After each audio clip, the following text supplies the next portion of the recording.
Rashmi ma'am, you can project the first slide. Someone confirm, is it the presentation is visible or no? Yes, yes, it is visible. Okay, we're starting. Thank you. Sorry for the delay. Yeah, no problem. You can make it full screen, ma'am. Yeah. Do I have to start the video as well? As okay, your wish, I'll do that. Yeah, okay, fine. I'll do that. No issues.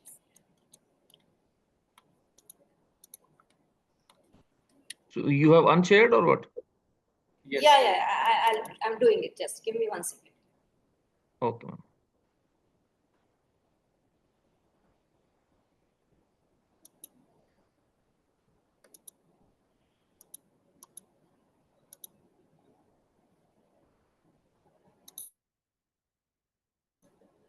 Has it come? Yes, ma'am. You can make it full screen. Are you able to see? Not the full screen, only in the slide mode. I think it's full screen. Yeah, maybe you share your entire screen.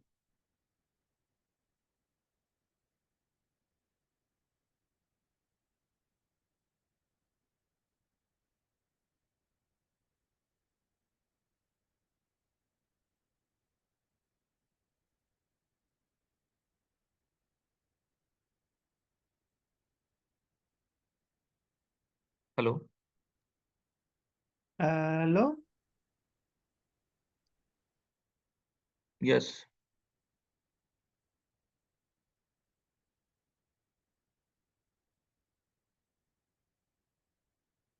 So, welcome all the ISPRS and ISRS members. So there was a slight delay in today's webinar. We are extremely sorry for that.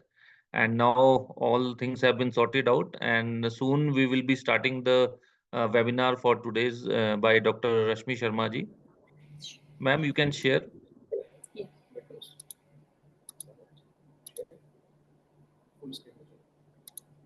Okay.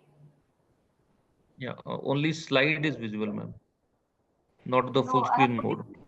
I have put it in the full screen. But for us, it is not coming. Okay. When you click share the screen, it should give you options, and you should select the whole monitor where you're going to put the like this presentation. That should be good. That should be. Okay. Yes, now okay, ma'am. Okay. So we again welcome our esteemed members. So I will start this webinar series again. This is the fourth webinar of this series, and today we have a very learned and experienced speaker, Dr. Rashmi Sharma, who is currently holding the position of Deputy Director of Earth and Planetary Sciences and Applications at Space Application Center, ISRO, Ahmedabad. And she is leading the team, which is again in carrying out various science activities related to Earth and cutting edge research in planetary and space sciences. And she has been steering various national and coordinating activities of various ministries. And in ISRO, she has played a very key role, especially in the field of oceanography, right from the start of IRS P4, SCATSAT-1, OceanSat-2, Saral Altica and Megatropics, which are the two of the pioneer missions in the field of altimetry and Earth, water and energy balance in collaboration with the French Space Agency. And she has been leading two very important ISRO missions, namely OceanSat 3 as project director of utilization program for developing the blue economy, and the NASA ISRO upcoming project on NISAR as science lead primary for the Earth deformation studies. And she has been serving as ISRO representative in various international committees as well. And she is also recipient of various prestigious awards. For example, the PR Pisharuti Memorial Award, Satish Dhawan Award, instituted by Indian Society of Remote Sensing, and she is also recipient of ISRO Merit Award and Team Awards. In the year 2022, she was also felicitated by CNBC 18 by the ISRO Inspiring Women in program of Future Female Forward. And she has more than 100 publications in national and international high impact peer reviewed journals, and she has guided 4 PhD students. She is also associate editor of our Journal of Indian Society of Remote Sensing. So without taking more time, I give the stage to Dr. Rashmi Sharma to cover this very important topic, which covers almost more than 70% of our planet and which is majorly responsible for regulating and controlling our climate and weather at multiple scales. Over to you, ma'am. Thank you very much, Dr. Praveen, for that very generous introduction. And I must tell you that you have already set the context for this presentation. So thank you for that. Good afternoon, good morning, and good evening, depending on from which part you are participating in this webinar. And greetings to you all. Very happy to be part of this very prestigious webinar series. And for that, I'm extremely thankful to the organizers for giving me this opportunity. So in the next 40 minutes or so, what I'm going to do is I'm going to talk about remote sensing of oceanography. Primarily, I'm going to talk about what opportunities, what challenges, and the remote sensing offers, and also how this very important aspect has evolved over the period of few decades.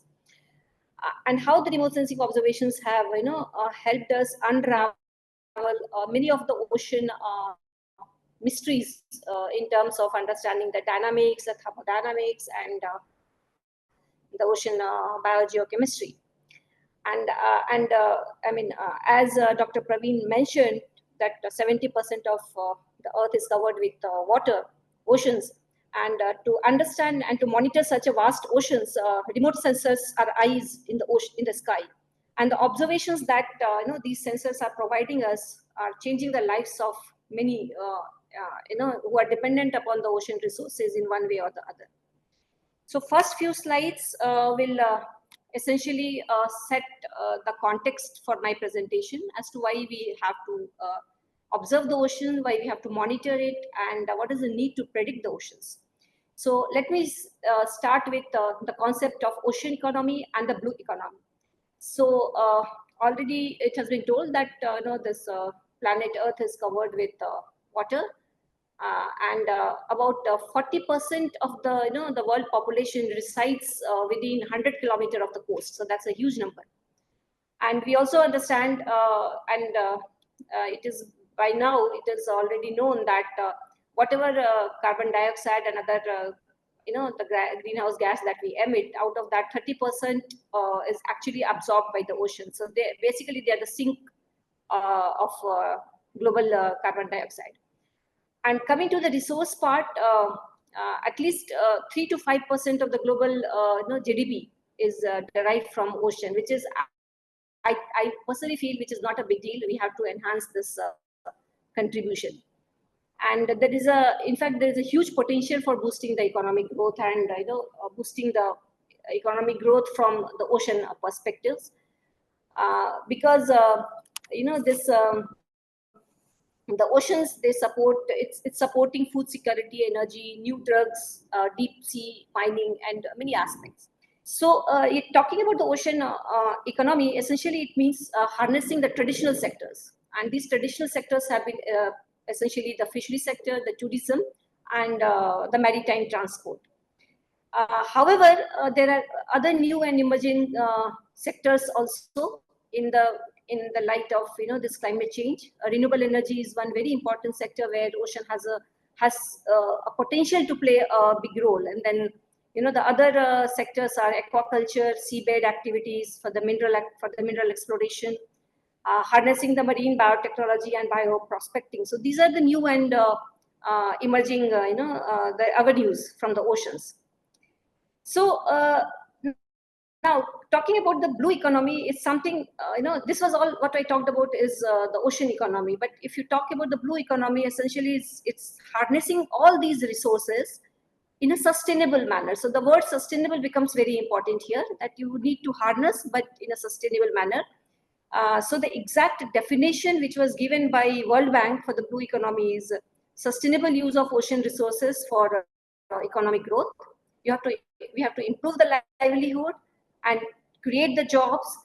However, we have to preserve the health of the ecosystem. So this is what exactly the blue economy means.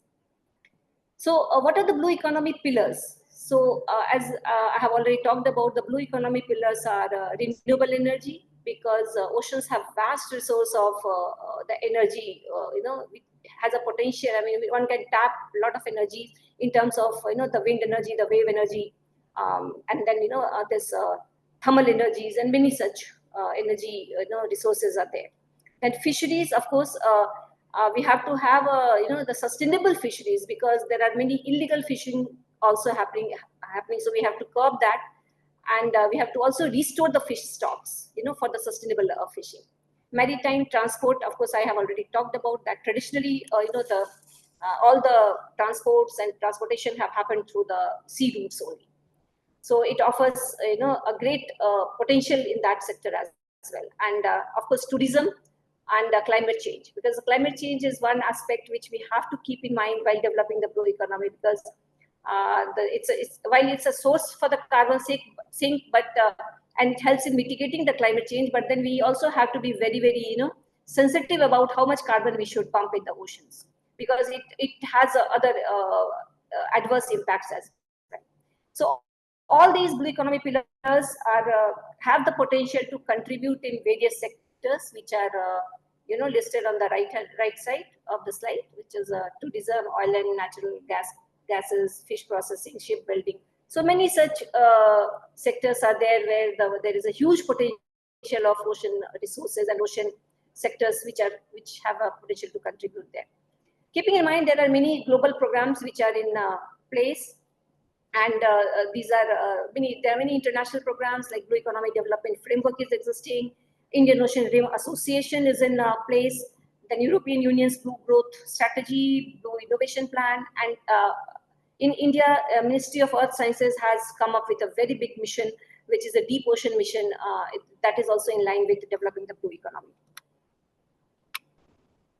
So, so talking about this slide, basically, we understand that ocean has a huge potential for the economic development of any country, and the potential that it has to contribute to the global, overall GDP. But at the same time, protecting the ocean ecosystem is very, very important, and especially in the present climate change scenarios, and also because a lot of anthropogenic activities are hampering, are creating a lot of problems for this ocean ecosystem. So keeping that in mind, United Nations has declared the present decade, that is 2021 to 2030, as the ocean decade, and design and co-develop the ocean economy to advance the sustainable ocean resources and economy. At the same time, we need to protect the biodiversity also. So the slogan for this UN Ocean Decade is the science that we do today for the oceans that we want tomorrow. And needless to say that the science, if we have to do, the data becomes key component of carrying out that science. So this Ocean Decade goals are many. We have to have a clean ocean. We aim to have a healthy ocean, productive ocean, predicted ocean, safe ocean, accessible ocean, and inspiring ocean. However, these goals are not very simple goals, and they really involve, and a lot of activities and co-engaging among different nations, and then coming up with very suitable programs to achieve those goals. There are many challenges in addressing those goals. All those challenges are, written here. We have to, the pollution that is happening in the ocean, we have to curb that pollution. We have to protect the ecosystem. We have to have an equitable ocean economy. There is a fair share of ocean economy to all. And then there's ocean solutions to the climate change. That is also we have to keep in mind.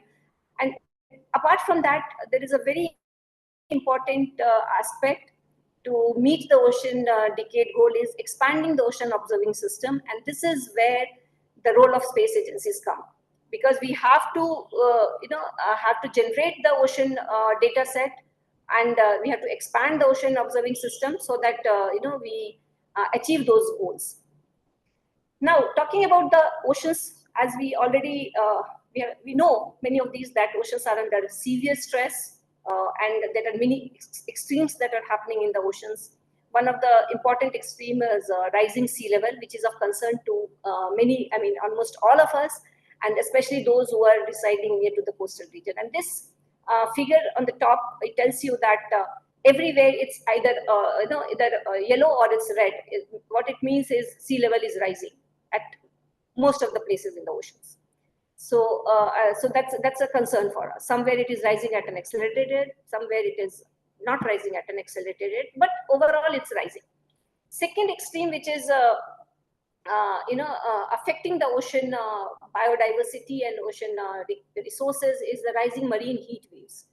So similar to the air temperature that we feel that year by year it is rising, the same thing is happening in the ocean also, and which is the marine heat waves are rising. And then at some places you will see those orange and those yellow ones, which are showing that marine heat wave probability is rising by 80%, 90%.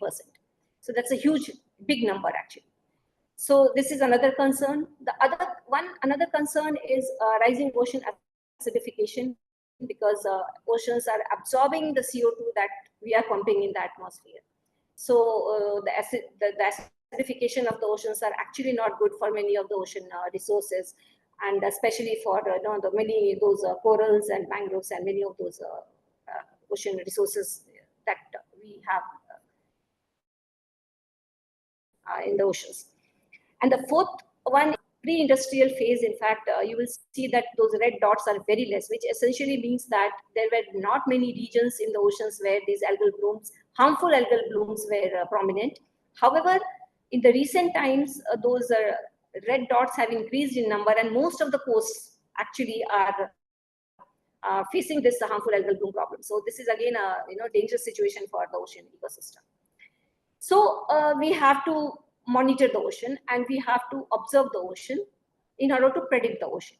So what are the different means of observing the ocean? One is the satellite observations. Needless to say that why it is so important, it gives you synoptic and repetitive coverage. And many of the places are actually inaccessible to the ship, so satellite observations are the only answers. But the only the disadvantage part of the satellite observations is that it gives you only the surface measurements, so it doesn't see below the oceans. So that's a major problem. But however, there are ways to connect those surface observations to the deeper, deeper oceans. In having talked about satellite observations, in situ data are also very, very important, because we have to calibrate those satellite observations, and also we have to validate the observation satellite derived products. So the advantage, of course, is they are highly accurate, and you get the subsurface data also. However, the in situ data sets have a very coarse temporal resolution, spatial resolution specifically, because you cannot deploy the ocean observing system at every place in the ocean, being so vast. Then what is the answer for the prediction? The answer is the numerical model. So that, using the numerical models, they are essentially physics-based models, and they help you setting up the global context, and it also offers the flexibility that you can set the grids at your own choice. Like coastal region, you can set very finer grids, and open ocean, you can go for the coarser grids. However, the issue with the numerical models, most of them are that they are not so accurate. So what is the answer? The answer is the integrated oceanography. What exactly it means is you combine numerical models with these in situ observations and also with the satellite observations, and you come up with the integrated operational oceanography framework, and then you give the prediction. So that is what most of the operational ocean prediction centers are doing it. And on the top, on the right, what you see is the scales of variability. So it's very amazing to see that in the oceans, you get the spatial scales and the temporal scale variability ranging from few hours to thousands of years, which is and then in the spatial scale also you have few meter scales of variabilities to thousands of kilometers of variability. So such a wide range of variabilities, And that is why these observations become very important for to understand different processes at different scales. These are few snapshots of some of the physical and biological parameters that are now routinely available from the space. And this is not an exhaustive list. These are just very commonly used products which are coming from the remote sensing. They are sea surface temperature, sea surface salinity, sea surface height, and the ocean chlorophyll, which is actually the measure of the ocean productivity. So now the various space agencies are launching the instruments in, in different parts of the electromagnetic spectrum, so that the continuity of measuring these parameters are ensured. Now, having said that, let us see how these parameters are measured, and this is what I'm going to talk about in next few slides.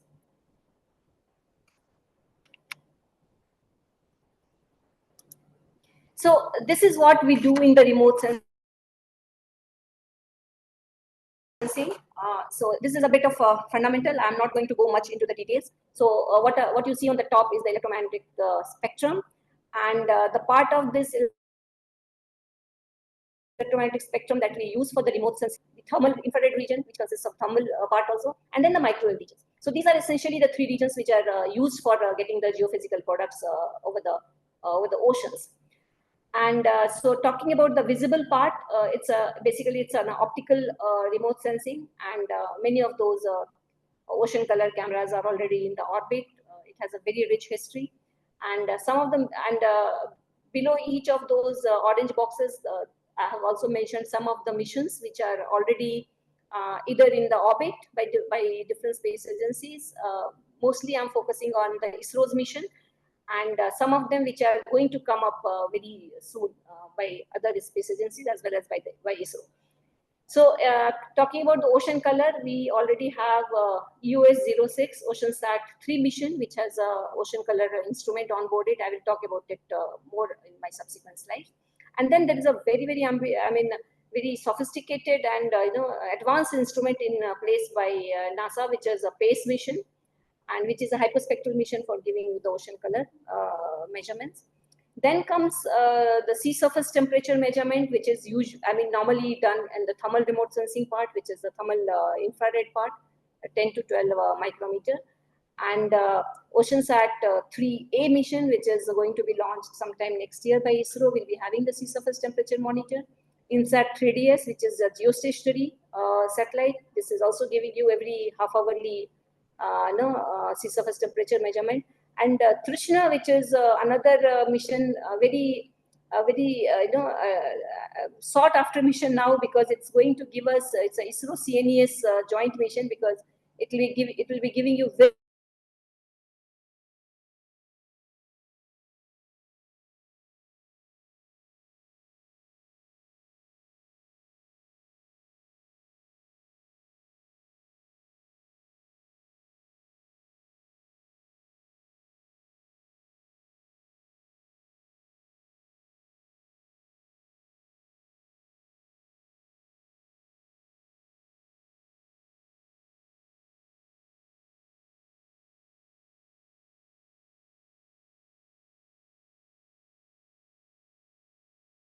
very very high resolution for the first time at nearly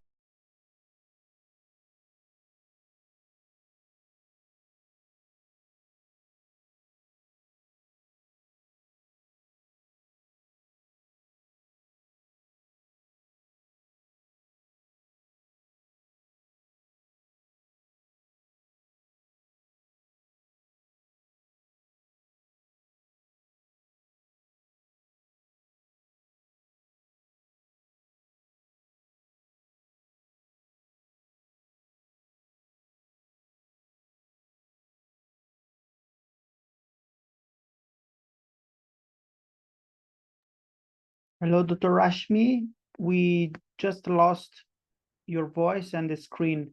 Internet connection is pretty poor.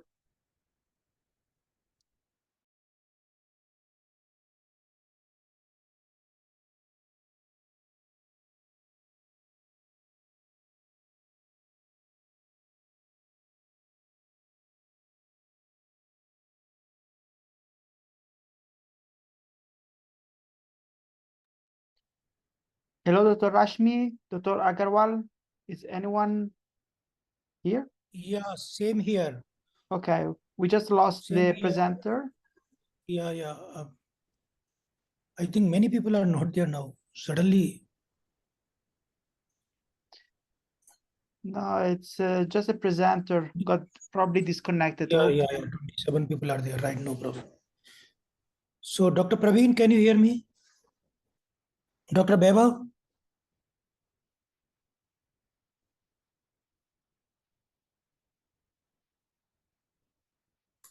Please unmute. Please unmute and inform the presenter. I just asked to unmute.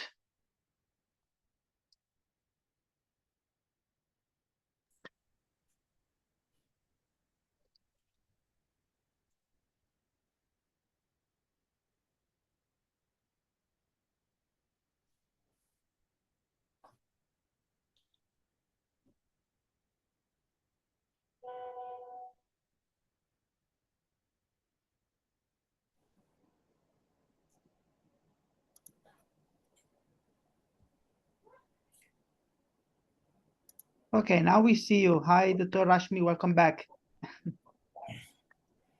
Oh, just a minute. I will just call her. Nick. No, Perfect. we can see her. We can Yeah, see madam her. has come. Yeah. Yeah, am I audible? Yeah, now you are audible, madam. Only thing is you have to upload your presentation. Oh, so I don't know where was I lost. When you are talking about, different sensors and what kind of, information they are giving, like SST, or after that, we could not able to hear you. Okay.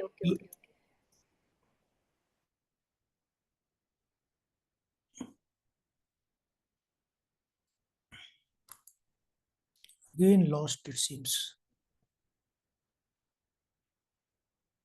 I'm not able to actually share now. That is the problem. I think some connection issue is there. No, sorry. I gotta give you the. Yeah, is it? Yeah. Is it Now shared? you start. Yes. Now you start. Yes. Full screen. Go to full screen. Yeah, Yeah, it is in full screen only. It's not in. Can you go back? Huh. Can you go back one slide?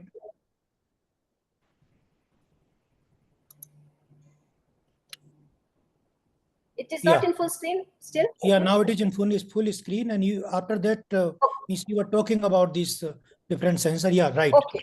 Now is the next slide. Right. Okay, fine. Okay, so my apologies for that. Okay, so so talking about optical remote sensing, I'll quickly tell you about the Madam, physical principles. just one small request. One pop-up window is coming like stop sharing and hide. So can you click on hide? Yeah, now it is okay. Fine. Thank you. Okay, so okay, thank you. So very briefly, I will tell about what ocean color instruments which are in the space, what kind of observations you get, and how it is helping advancing the science and applications for the ocean applications. So talking about the ocean color remote sensing, if you look at the three pictures which I have shown on the right hand side, the water looks, in one picture it looks blue, in another it looks green, and the third one it looks muddy. So this is what ocean color is. I mean, it gives you the different colors of the oceans. And what determines this color is the interaction of the incident light with the water substance. So if it is a pure water, then you will get the blue light, because there will be a lot of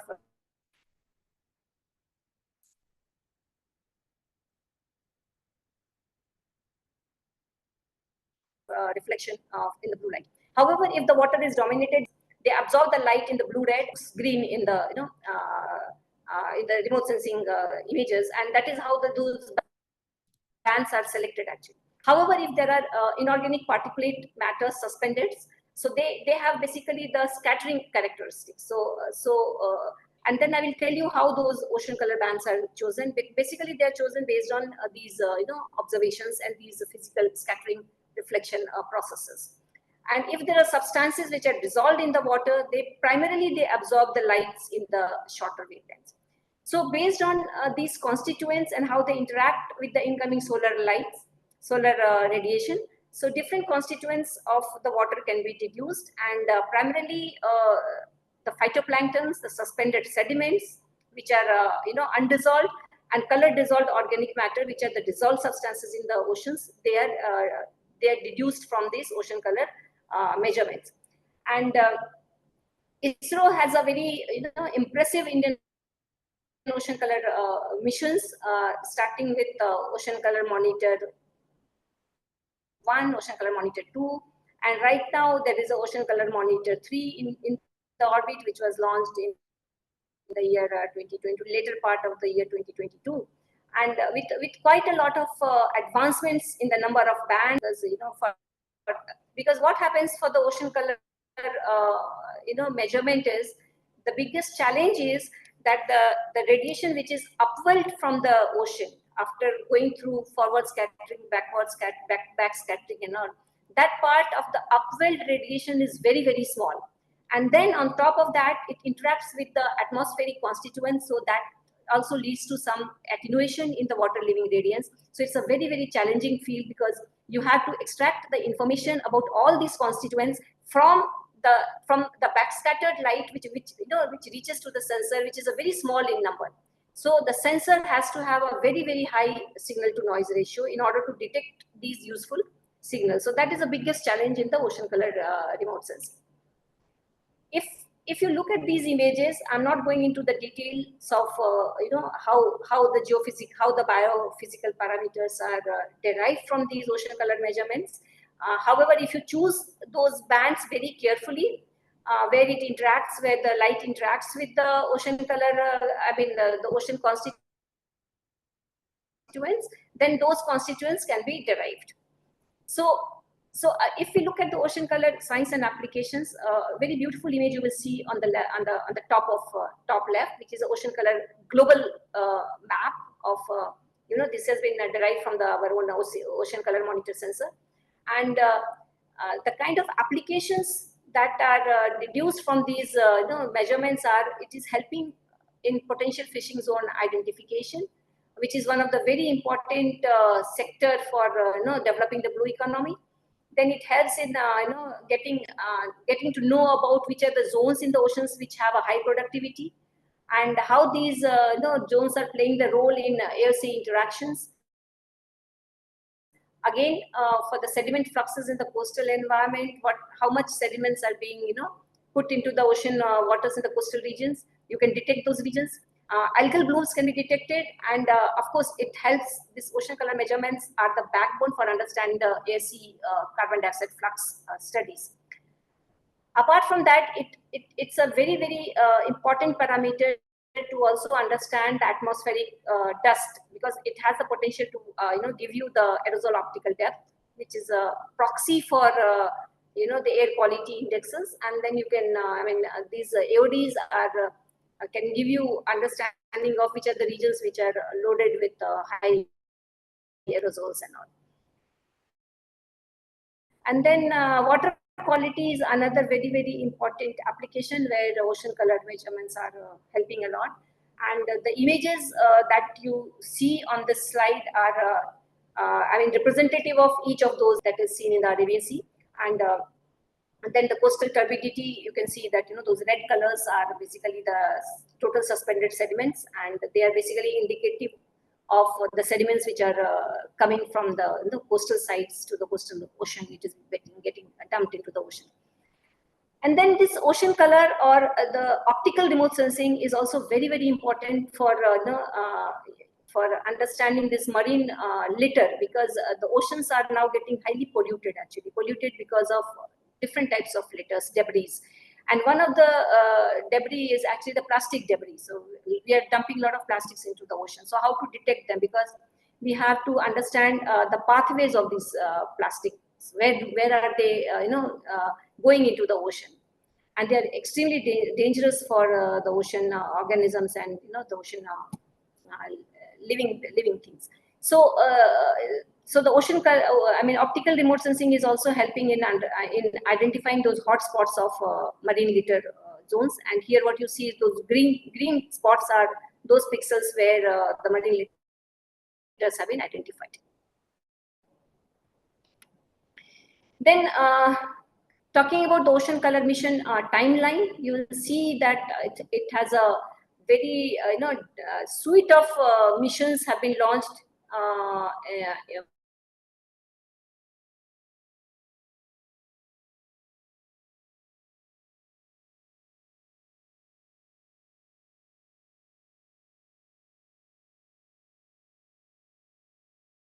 for by different space agencies, information and to derive the useful parameters. The earliest one was, it started in the year 90s, have launched this ocean color missions. ISRO started with the OceanSat 1 in the year 1999, and then followed by OceanSat 2, and then OceanSat 3, which is in the orbit now. So if you see, until the time until 2029-30 time frame, many of the missions have been planned, and those are actually represented in the gray colors, and the red ones are the ones which have lived their life. The blue ones are in the orbit. Then next is I talked about the ocean color. The next very important parameter is the sea surface temperature. Once again, the sea surface temperature has a very, very old history. It was it was in fact one of the first parameter of the ocean which was measured from the space. And so the basic principle is very simple. Every object emits the radiation, and the Earth system emits the radiation in the band 10 to 12 micrometer. So if you design your sensor, the infrared sensor, in such a way that it works in the band of 8 to 12 micrometer, then you can measure the emitted radiation from the ocean surface, and which you can relate it to the surface temperature. So so the warmer water will emit more radiation, infrared radiation, and the colder water will emit less. So this is what is a very simple formulation, and how it is connected is it uses the basic Planck emission theory, and the radiation that you receive at the top by the emitted from the surface, which is emitted by the surface, is knowing their emissivity. You can correlate it with the radiation, with the black body radiation, and then you can get the sea surface temperature or the land surface temperature. So basically, on the right, what is shown is that from the Earth system, the outgoing infrared radiation peaks at 10 micrometer, and so you have to choose your sensor in such a way that it works at the wavelength of nearly centered around 10 micrometer. And one of the challenging tasks in the infrared measurement is that the emitted radiation is also affected by the atmospheric water vapor. So we have to correct for the atmospheric water vapor. And for that, the widely used concept is split window channel. That means from 10 to 12 micrometer, you use 2 windows, and which has a differential water vapor absorption effect, and then you can correct for that. So this is in simple form how the emitted radiation is connected to the sea surface temperature. Now, talking about the sea surface temperature applications, there are again numerous applications, and some of them I have just listed down here. One of the very critical parameter which goes into the potential fishing zone identification is sea surface temperature, along with the ocean chlorophyll data set. Then the climate change studies, I said that oceans are getting warmer, so it is very important to monitor the ocean temperature. And on the top, the figure shows you that every year the ocean temperature is going warmer. So it is, it's in the 2024 temperature was actually warmer than the 2023. So so that is one important aspect which the remote sensing based sea surface temperature gives us to monitor the temperature rise and scenario. Then there are upwelling zones in the oceans, which essentially is actually the subsurface water in the ocean comes up, and those are the favorable reasons for for fishing to happen. For cyclone generation and intensification, we all know that warmer temperatures are favorable for warmer ocean temperatures are favorable for cyclone genesis. And El Nino is another very, very, it's a very large scale ocean atmosphere coupled atmospheric processes, and then it has to be monitored, it has to be predicted. Sea surface temperature plays a very important role in monitoring the evolution of the El Nino phenomena. Now, talking about the timeline of the SST missions, there are various missions in the orbit at present also, and it has a very, very rich and long history. both in the geo platform as well as in the polar orbiting platform. So I'll not go into the detail of each of those instruments. However, I'll just mention one aspect that while geostationary, and both of them are extremely important, because from the geostationary orbit you can monitor, you can get a very high temporal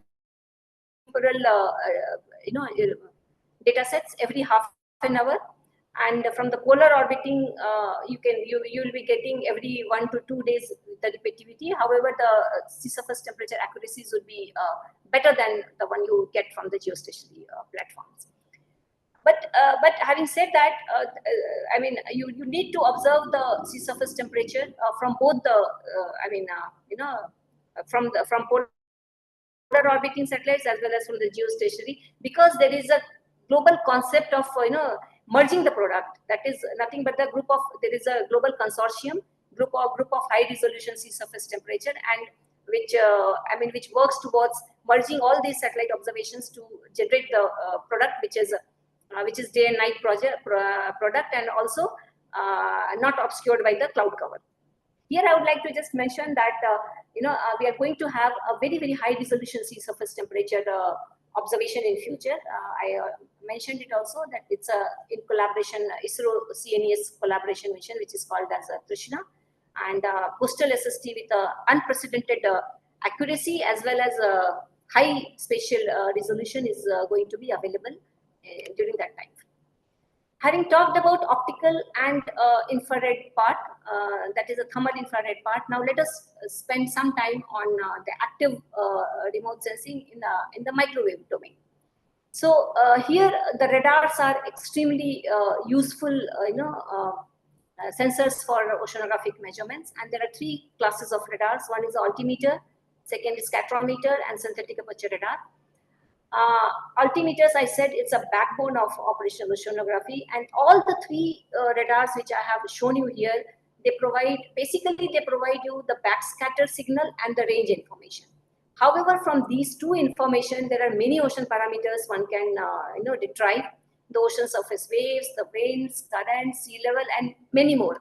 And they have a huge potential in wave forecasting, in cyclone forecasting, storm surge prediction, sediment transport, and many more. This is not an exhaustive list. So the picture that you see with those blue arrows and the red arrows are essentially just to give you a feeling that how these radars work in a very, very simple way, pictorially. The blue is, the energy which is striking, the microwave energy is striking the ocean, which is calm. And if it is calm, then the entire energy will be reflected. So there will be no backscatter in the direction of the incident energy. So this happens when sea is just like a mirror. There is not much of a roughness and not very high wind speed. So you don't get anything, at the radar, at the instrument, at the sensor level. However, as the wind starts increasing, the ocean surface starts, becoming rough, and there will be, some backscatter in the same direction, where in the incident direction, and then your instrument on board the satellite starts getting the signal.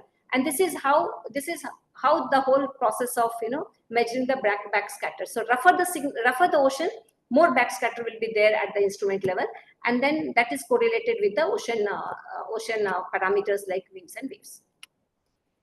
This is now let's talk about the altimetry. The principle is very simple. The classical altimetry principle is very simple. It sends the narrow pulse signal. Essentially, they work in the Ku band and the C band, Ka band. These are the typical bands in which not the C band. Normally, Ku and Ka bands are used for the altimetry.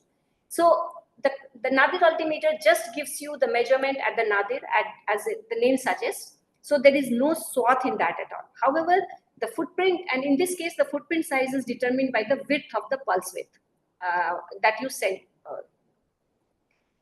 Then there was a new concept which came, was the SAR altimetry, which worked on the principle of synthetic aperture radar. However, it started to give a smaller footprint along the track, but there was no swath in the measurement. Then came a very, very novel concept, which worked on the principle of SAR combining with the interferometry. And this instrument started to give the sea surface height information on a very small resolution, very high resolution, and over a very big, big swath, that is 1 kilo, nearly 120 kilometer swath. So, so that is how this is pictorially, the animation shows you that nadir altimetry just gives you measurement along the track in a very, very narrow track in a width. And the SAR interferometry is giving you the information of the sea surface height over, over a wider swath. So this instrument is now in the orbit, which is a SWOT mission, Surface Water Ocean Topography mission. So this is the basic principle of how altimetry has works. It essentially measures the two-way travel time.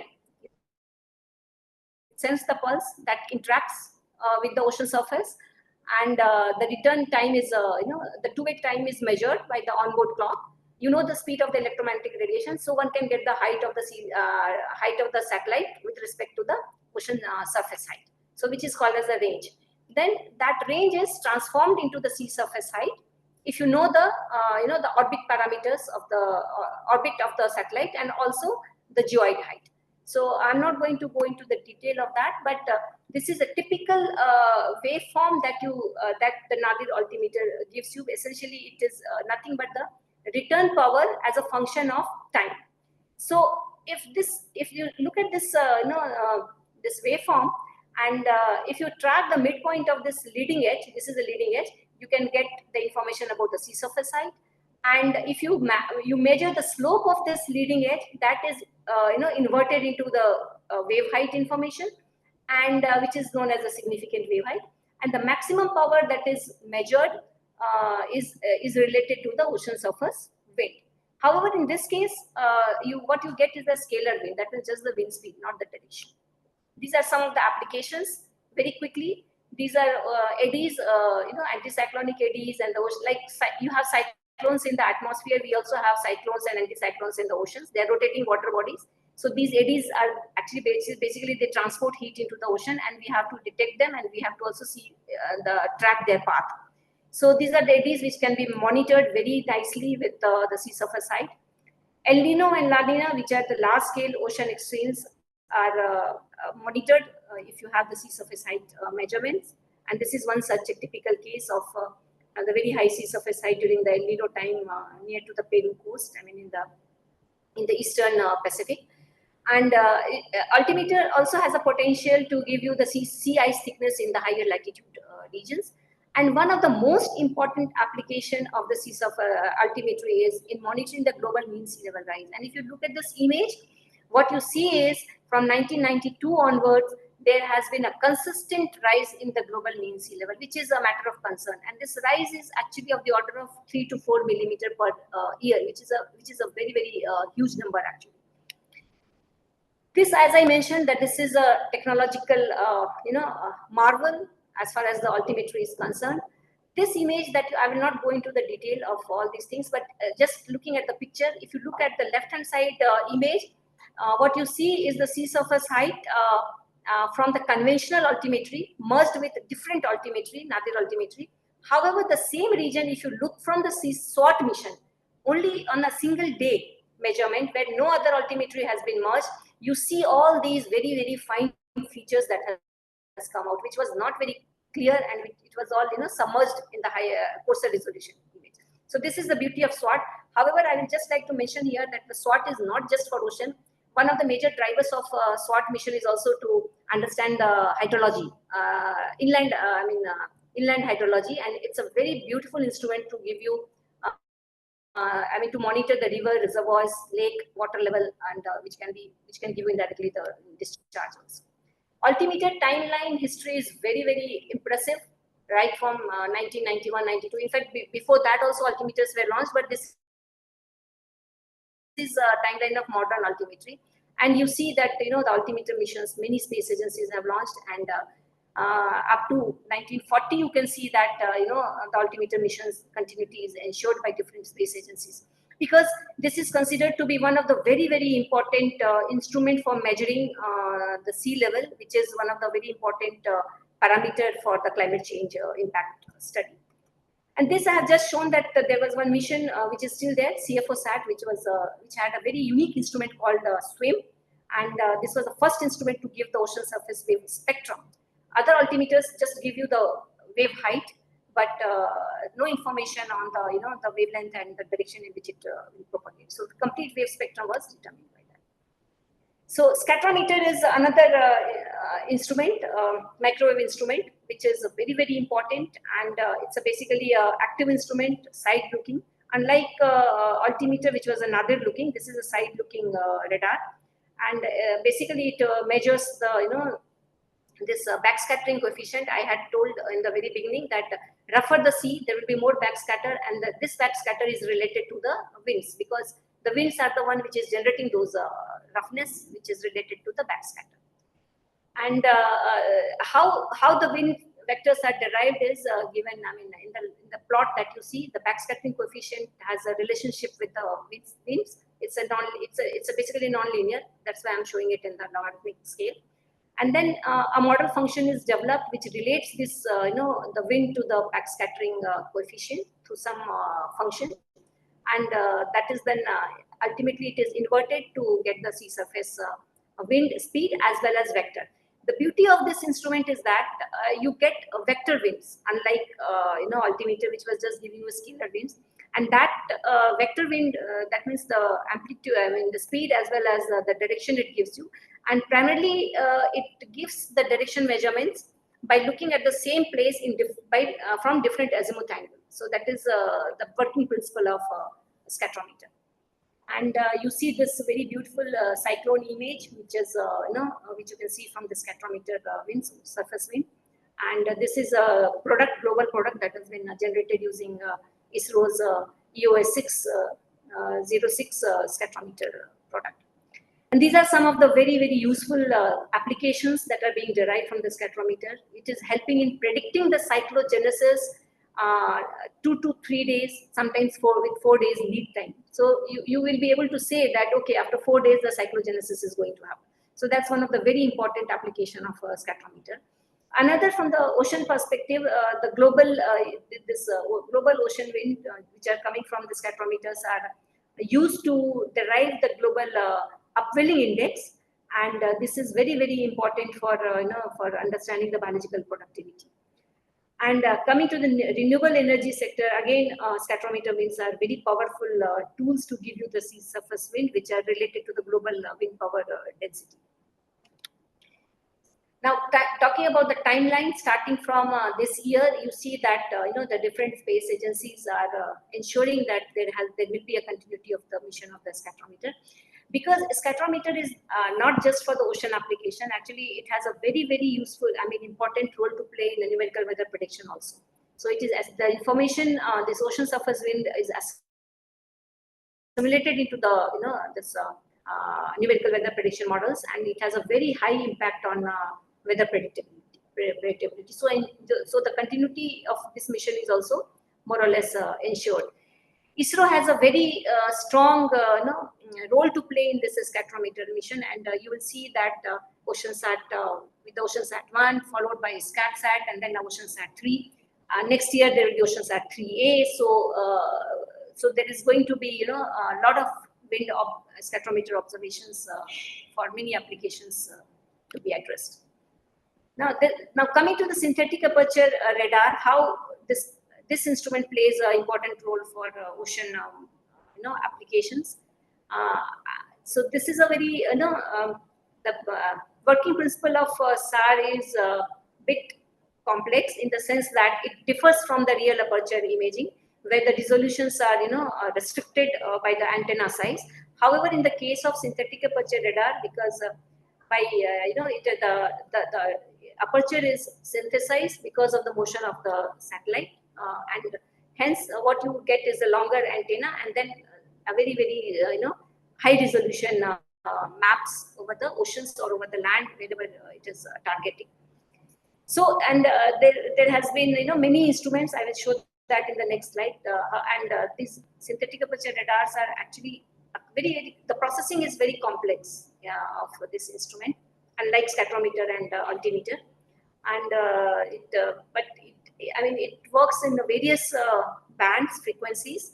However, the choice of frequency depends upon the kind of application that one tries to address it.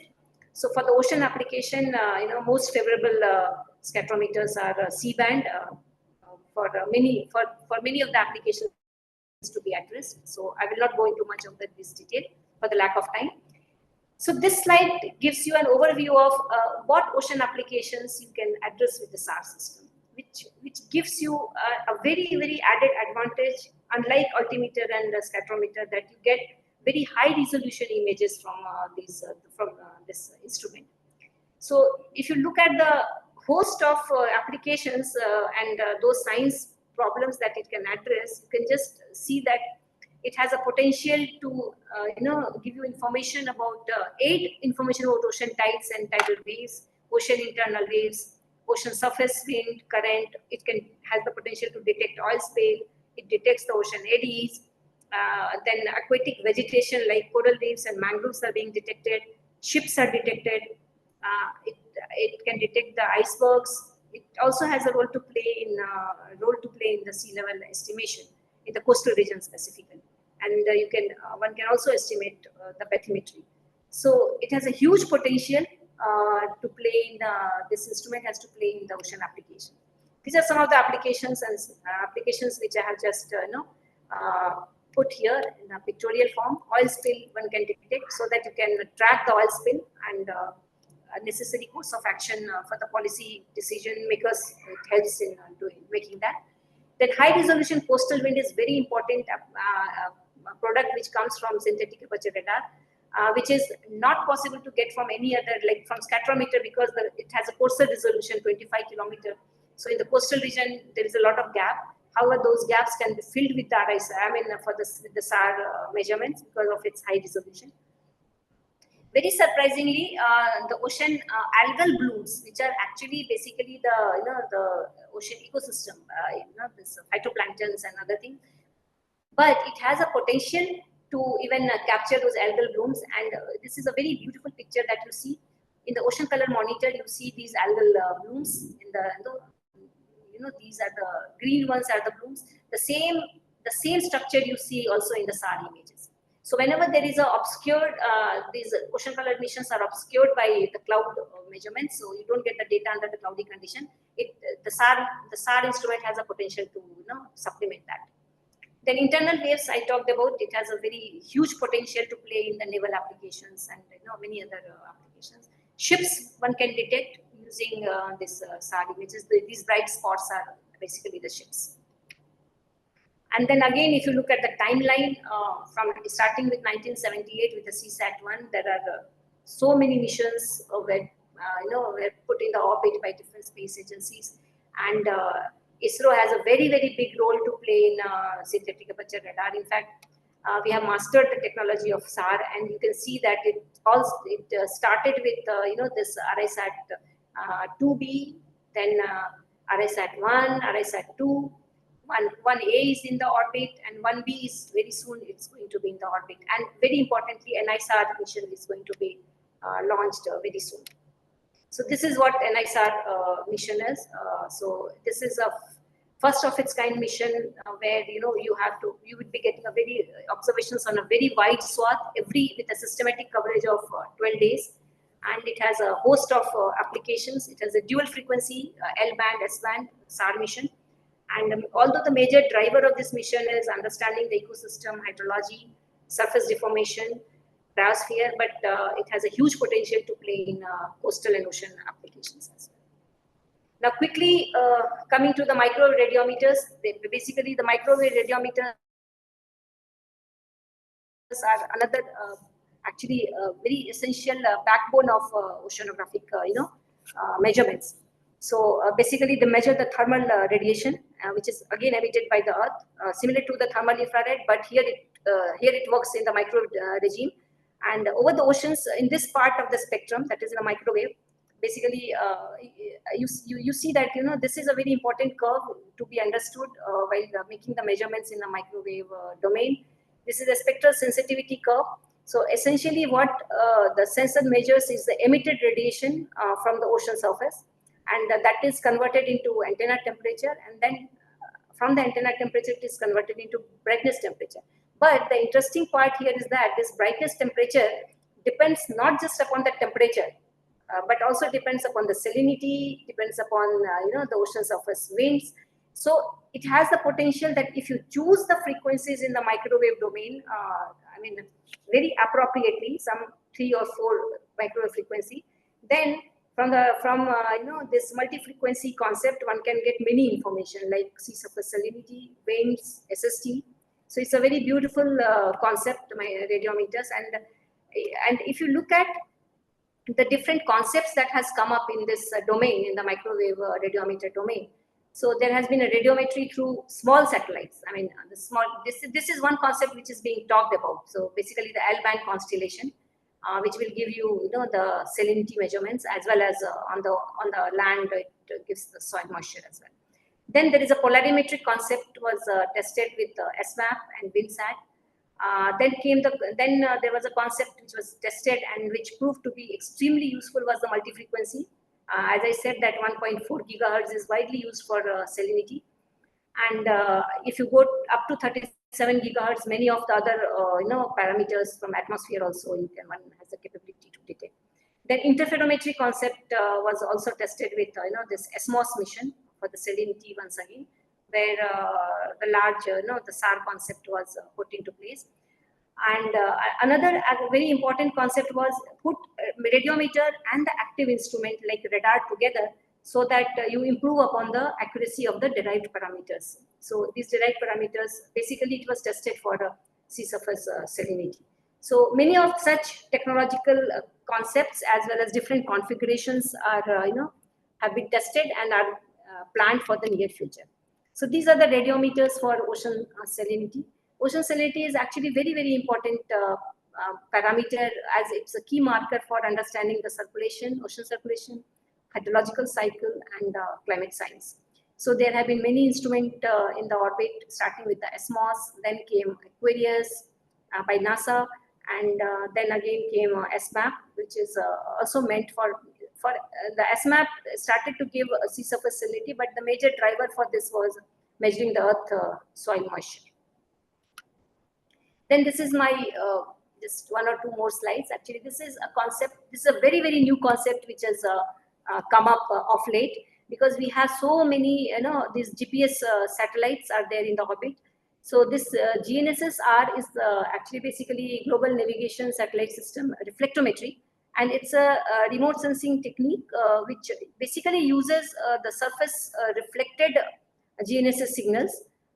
And those reflected signals from the surface gives you information about the wind, the height of the sea surface, and many other parameters like wave height and all.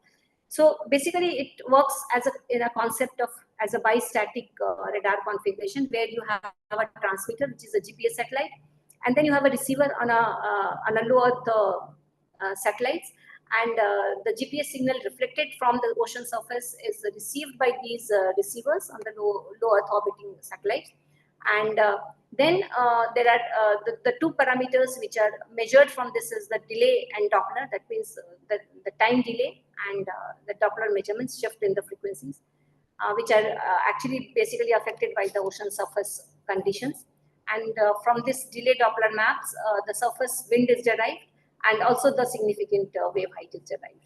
So this is basically an opportunity signals which are made use to derive the ocean surface parameters. But it has a very high use for wind speeds, because the spectrometer type of instrument gives you wind only up to 25 meter per second. But GNSS-R has a potential to give you wind up to 40 meter per second, 50 meter per second. So that is the advantage of GNSS-R. And very soon ISRO is going to launch the technology development satellite, which is a microsat 2C. On board there will be a GNSS-R receiver as well. So I have come to the last slide.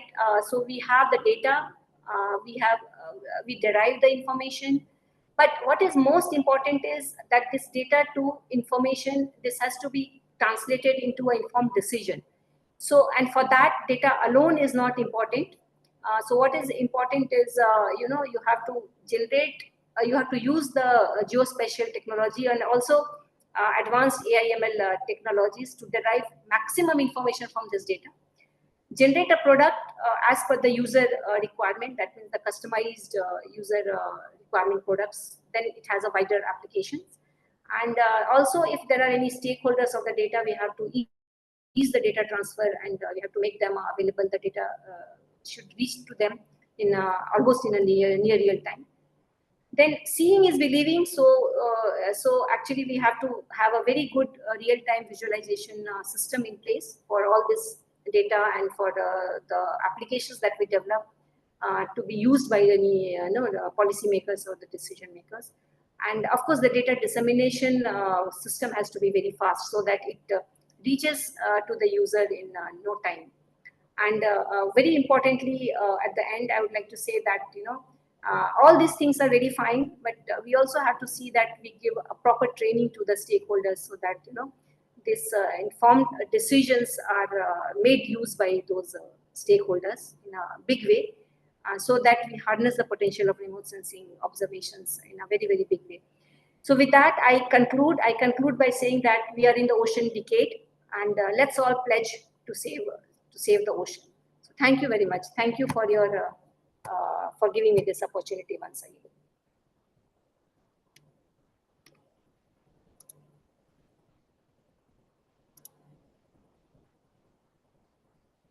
Thank you so much. It was a very, very informative lecture, very comprehensive. I really liked it. So I'm waiting for some questions, guys. If anyone has any question, is the time to post it in the Q&A box. In the meanwhile, can I ask you something? I have a few questions, actually. Yes, please.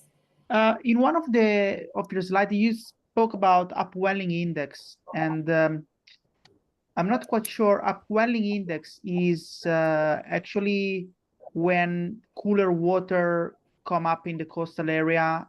Okay, how the scatter from the can reveal this upwelling area? All right, that's a very good question. So so you have ocean surface wind vectors from from this spectrometer. So what happens is, if you look at any coast, and if the wind is blowing parallel to the coast, in the northern hemisphere, the water is transported towards the right hand side. Okay.